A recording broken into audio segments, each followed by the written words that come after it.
Good morning mga kababayan, KTV Pilipinas. At magkagawa tayo ng ating vlog ngayong araw na ito as we speak.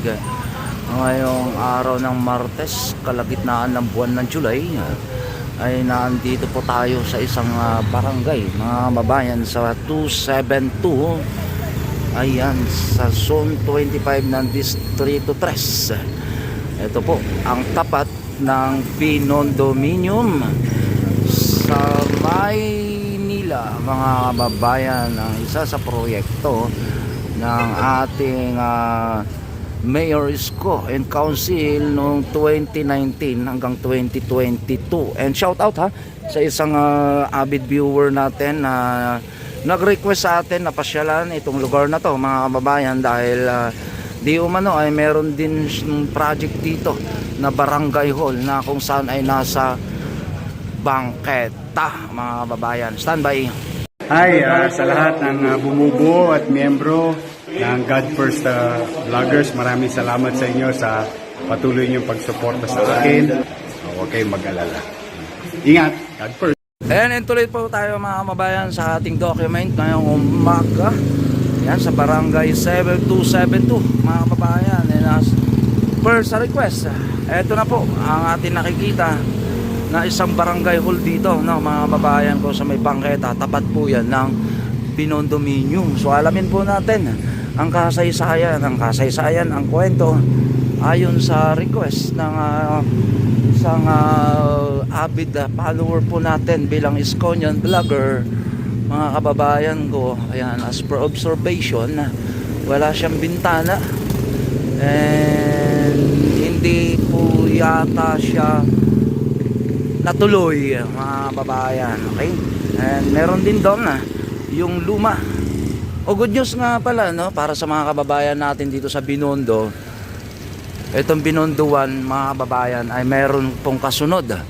Ito yung sabi ni Yorme na short term project sa kanyang termino ngayon 2025 hanggang 2028 mga kababayan, ay masusundan po ito ng Pinondominium. I don't know lang kung saan siya banda ipopwesto, kung dito ba or meron bang ibang location mga kababayan. Ngayon ang ating topic, itong barangay hall na kung saan nakikita po natin na hindi naman siya ginagamit. Ito po ay nasa bangketa.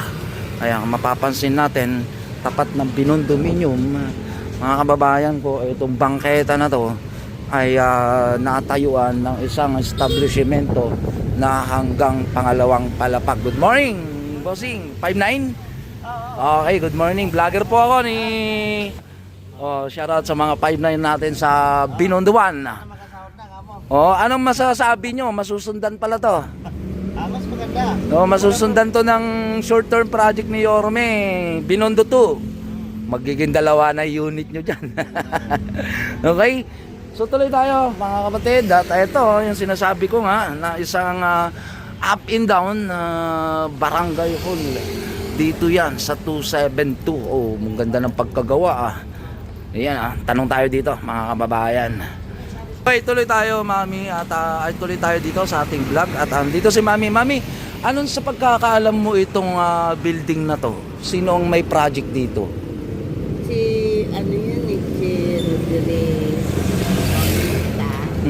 Kasi to sabi chapel.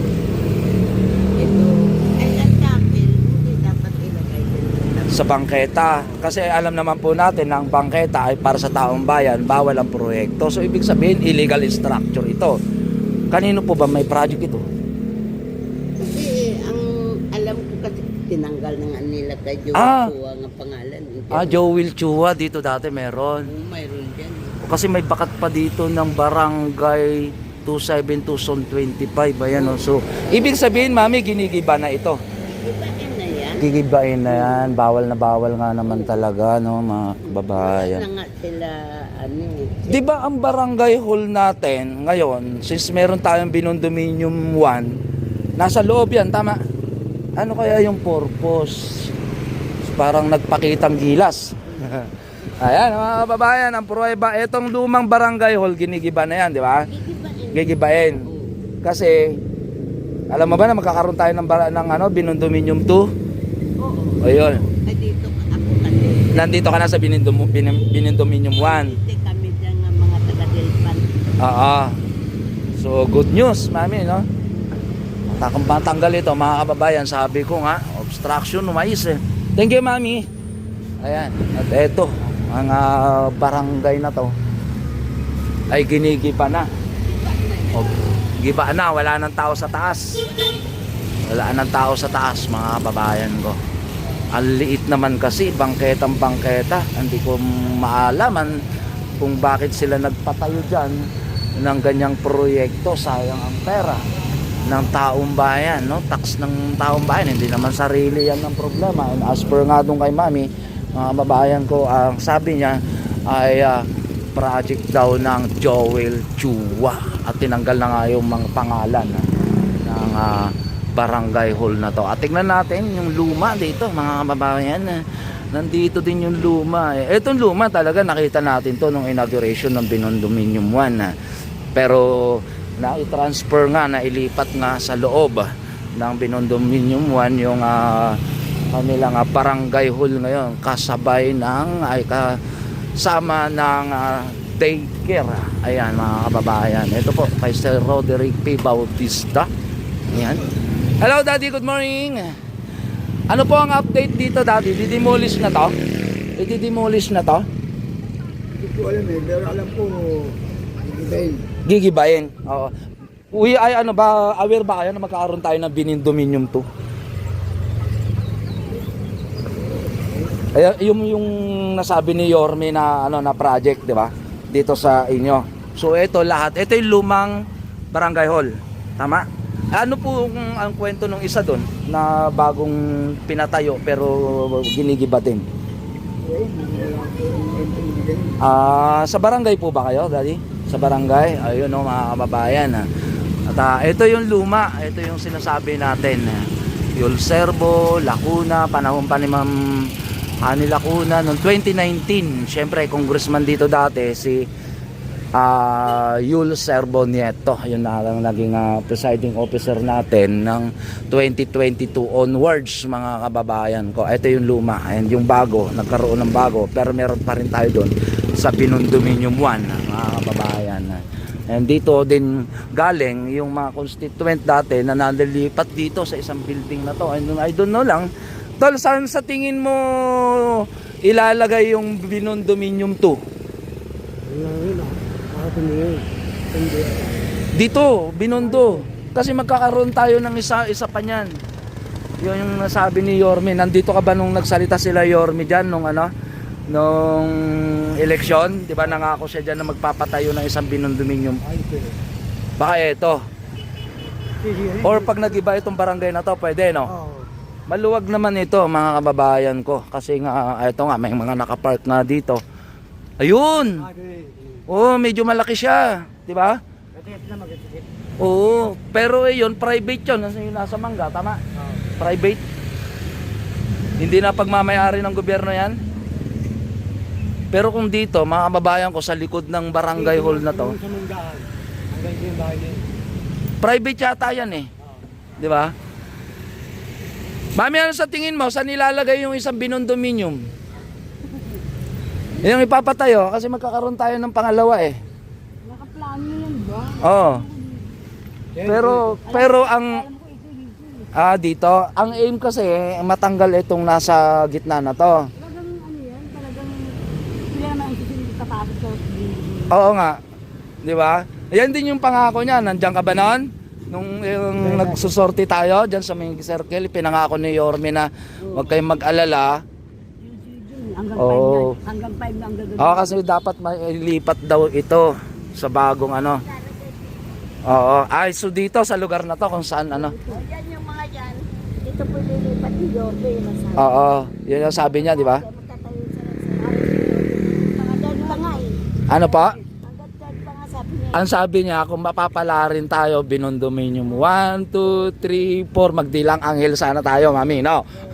Pero, ngayon po, talagang yung Binondominium 2, yun po ay nakaplano sa short term niya na po. Di ba? Ayun, no? Swerte ng taga Binondo. Mm. Yung nasa island. Yung nasa island, yun yung mga itatransfer. You know? Sa molde, meron din kayo. So ibig sabihin yung mga nandyan sa ngayon, pansamantala, yayaman yung mga yan. Kasi magkakaroon ng gwardya, may elevator. Ikaw tol, ano, kamusta? Ayun no, natutuwa ka ba magkakaroon ng ano, ng bagong ganito? Ayun no, mga kababayan, binondominium to. Ang ganda dito pag natapos no, mami no. Ang tawag niyan, yayamanin, no? Yayamanin. Diba? Oh. Mami, alam mo ba yung barangay doon na ipinatayo sa gilid? Anong kwento nun? Bakit ginigiba? Ay, hindi ko. Kaninong project ba yun? Kay Chua. Bakit doon naman sa bangketa niya nilagay? Eh, alam naman natin na kay Yorme, bawal ang obstruction sa bangketa kasi pagmamay-ari ng taong bayan yun. Hindi pa naman siya nung tinayuan, hindi pa naman siya ang nakaupo. So sayang lang din yung pera kasi nga nagpatayo siya doon, hindi naman na ngayon napapakinabangan, ginigiba na nga. Di ba? Ginigiba, no? Sayang, no? Okay. Oh, eto kasi yung mga nandito dati yung nilipat diyan di ba? Kasi eto hanggang doon yan dati, di ba? Tama? Taga rito ka, no? Hanggang doon yung mga bahay dati, di ba? Tapos nung nagiba na, ayun na sila. Maganda na yung bahay niya. Tinawag ng giba Ano na? Kaya tinawag po ng giba. Talaga. Kasi nga, pangit kasi tingnan, no? Ayun, no? Daddy, sa barangay po ba kayo?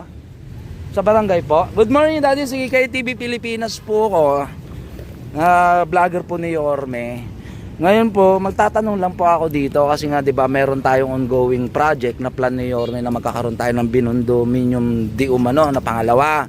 So sa tingin niyo po, Daddy, saan kaya siya pwedeng pwesto dito? Yung building na binondominium 2. Sa likod ng barangay na to. So itong luma matatanggal. So malawak naman siya no. Ayun. So ito talaga, kailan ba yan tuluyan nagibain? Yung luma.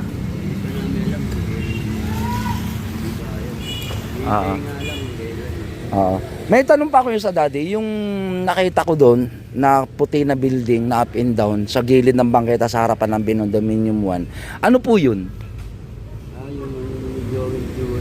Ano po, para saan po dapat? Ano ng barangay? Opisina ng barangay. Di ba meron na kayong barangay hall sa loob ng Binondominium? Ha? Malit na yung ano namin sa barangay. Inalis yung barangay nyo dun sa loob ng Binondominium 1? Bakit kaya? Nung unang vlog natin, nung inauguration yan, naandun ng barangay, tama? Inalis. Ibig sabihin, nung panahon nila Mama nila Kuna, tinanggal nila yung barangay sa loob. Ginawang, Anong gagawin ngayon doon? silipin nga natin mga kababayan. Pero ngayon, saan kayo nag-opisina? Ang pansamantala. Yun yung may pinakagaling. Yung kulay green. Oo, yun. Yung katabi nun. Yung katabi nun. Bakit kaya ganun mga kababayan? Kasi nung inaugurasyon ng Binondominium 1 na ang barangay 272 ay nasa loob. Kailera siya ng daycare center, tama? Tama. Kagawad po kayo, kuya? Hindi. Lanod lang. Tanod po kayo ng barangay 272. Ngayon, nung panahon nila Mama nila Kuna, tinanggal yung barangay nyo doon. Kasi meron kayong barangay hall na dapat lilipatan. Yun yung nasa bangketa. Doon sana kami. OMG. Ngayon, tinanggal yon, naandun kayo. Na ano na kayo? Na demolish. Barangay hall na demolish. 'Di ba? Kasi yun po yung katotohanan doon, mga kababayan ko, illegal na structure yung ginawa ng dating administrasyon, lalong-lalo na ang congressman, napangakuan kayo ng mali pala, no? Ngayon wala na, nandun na kayo. Hoping na may balik nila Yorme yung lugar nyo doon sa loob ng Binondo Minium. Hindi rin namin alam kung may babalik. Pero alam yun, hindi na mababalik. Sing masilip nga kaya mga kababayan yung akala ko na andun pa. So yun, tuloy tayo mga kababayan sa ating content. At dito anong tawag natin sa street na yan? Island. Island. Papunta yan dun sa tulay na bago, di ba? So, taga dyan ka, Kuyang? Dito. O ano yung message natin kay Yorme Isko? Dahil meron plano si Yorme na magpapatayo pa ng short-term project na 15-story building ang nakagana ng Binondominium 1. Dito lang. Alam ko dito siya maglalagay niya. Pinaka pangalawang Binondominium. Oo. So message po natin kay Boss Y. Kuyang, ano po message natin kay Yorme? Wait lang Kuyang, kunin ko lang yung susi ko, nawawala pala. Tuloy tayo mga babayan sa ating documentary at nandito nga tayo no, sa may Binondominium 1 mga kababayan at ito si Kagawad. Kagawad, good morning po. Nakakasad naman, nabalitaan ko ngayon dito sa inyong lugar sa Barangay 272 na ang ating bagong-bagong barangay hall noong inauguration na itong Binondominium 1 ay pinalayas kayo dyan? Di ba ayan yung barangay dati? Yan. Pinagawa pa ako ng chairman namin. Oo, di ba nakapag-office na kayo diyan, di ba? Matagal na. O ano pa nangyari, Kagawad? Bakit ganun? Buwan nung manalo si Mayor. Si ate. Bawal ang Bawal na raw rito. bawal ang mag-opisina ang barangay dito. Eh di ba yun po yung plano sa Binondominium 1 na to na ang barangay ay nasa baba at kasama ng daycare. Eh yung daycare center kumusta? Yung daycare tinanggal na rin yun. Yung daycare center, yung daycare? Oo, tinanggal na rin yun. Nakakagulat naman. Akala ko kasi ilang beses na ako nagbablog dito, pinopromote natin na wow, ang ganda ng barangay nyo. Pinakatangaw namin lahat yung gamit. Saan na kayo ngayon? Dito yung bahay ni chairman. Yung bahay ni chairman, doon na kayo nagbabarangay ngayon. Yung dating-dati yun. Yung bahay ni chairman dati yun. Opo, yung pinakauna po yun. Eh ano naman pong balita natin dito sa pinapatayo na to sa bangketa? Pinag-igiba na rin. Bakit daw po? Pinagawa ni Joel Chua. Para Hindi na ako namin malaman. lilipatan nyo po. Dapat Yun, gagawin yan, yung budulan. burulan. Yun ang purpose. Nakalagay kasi dyan barangay 272 pero tinanggal na yung logo. Tinanggal na. Oo, alam nyo po bakit ano kayang dahilan? Pakala ni Joel Chua, tinanggal. Ano kaya ang dahilan, Lola? Ay Kagawad, bakit tinanggal? Ewan ko lang, hindi. Kasi ganito, Lola, ang bangketa ay para sa taong bayan. Hindi po pwedeng. Dahil bangketa raw. Oo, bangketa nga naman po talaga. Tama naman. Opo. Yung lumang barangay nga natin, di ba tatanggalin yun? Hindi ba yun na rin yung Oo. Alam nyo po ba, Kagawad, na merong pangako ang ating mahal na Yorme na short-term project na magkakaroon tayo ng additional na ganito at magkakaroon na tayo ng Binondominium 2. Oo. Na linisin niya yung mga bangketa dahil sabi mo Opo. mga batang nag-aaral. Opo. Kung walang bangketa, Walang tayo madadaan. Opo, masasagasaan yung mga anak natin. Opo. So, kaya nga po yung project natin ay ibalik ang bangketa sa taong bayan obstruction wise. Opo, 'di ba, Kagawad? So, ano po message mo kay Yorme? Ano ba yung saloobin mo na parang alam ko, parang nadismaya ka nung nakarang administrasyon? Ano ako ni Yorme? Oo nga po. Ngayon po, at naandyan na po si Yorme Isko, eh sabi niya nga, mag-demand kayo sa gobyerno. Wala ako kami titiman kay Mayor. Eh, ang barangay nyo. Tama naman po ang ano ng Mayor. Oh, ang barangay nyo, ang ganda-ganda ng pwesto nung inauguration dito. Ngayon, nawala kayo. Eh, hindi ba natin pwedeng i-demand? Baka sakali. Pinaalis na ho dyan. Ano nga, sino na po ang nag-uopisina doon? Wala na ho. Wala na. Bakante. O, wish natin. O, Yorme, dito po sa Binondominium 1 na yung itinalaga na isang lugar noong tayo po ay nag-iinaugurasyon na lugar ng barangay ay sad to say, Yorme, napalaya sila ng nakarang administrasyon. Katotohanan po yan, kausap po natin si Kagawad ng 272, di ba? O, yung maka-Yorme din to, ang minamahal mong lola, alam naman po natin yan, no, Yorme? O, babalik na yung insure nyo. Sinabi niya na kahapon, di ba? Babalik niya yung insure, umorder na daw siya. Oh. Sabi ko, nagloloko kami. Hihingi ko nga kay Mayor yan. Para mayroon kwarto rito sa Oo, condominium. di ba? Oo. Wala nang ano yun, di ba? Yes. Oh, yan. Ayan na. Gagamit. Oo, kagawad, thank you so much po sa pagiging proactive natin sa gobyerno natin ngayon, no? Kay Ormisco, hoping magtagal siya ng 3 termino para makitaan talaga natin ng pruweba na maganda. Okay? So, babay na sa'yo. Bye-bye, bye, Mayor. Ito, babay ito sa Bye-bye, Mayor. Bye-bye, Mayor. Ayun, oh. Ay, tol. Ay, kumakaway din sa likod. Ako dyan. Ayan, kasama ka talaga dito, tol. Shout out kay Mayor. Mayor, sama ako dyan. Ayan, oh. Salamat sa Pinondominium. Ayan, Pinondominium, tol. 2. Matakaroon tayo, ha? Magkaarna. Oo. Sana may barangay Oo, hall. yung kapatid ko, meron dyan, nag-iba pero hindi nabigyan. Ikaw lang. Okay. Oo, sige. Apply lang. Diba? Salamat po. Opo, kaganal message po. Magandang maga sa'yo, Mayor. Salamat na bumalik ka na. Ayan ha. And bye-bye sa project na worth. Magkano yan? Million ba yan? Doon. Ang ganda nga uwi mo, ano. Oo, million sabi ni Kagawad ilang buwan ba yan na napakinabangan? Wala. Hindi pa pala napapakinabangan mga kababayan ko, ginigiba na. Grabe. No? Alup. Di ba Kagawad, no? Real talk mga kababayan ko. Bawal is bawal. Ayan ang ating babantayan sa lungsod ng Maynila. Bye-bye and God bless. Kita-kits po tayo sa mga susunod na vlog natin. I love you all. Bye-bye, Mayor. Bye-bye sa'yo. Ayun o. May bayad ba subscription? Wala, di ba? Click the button, subscribe, then click all.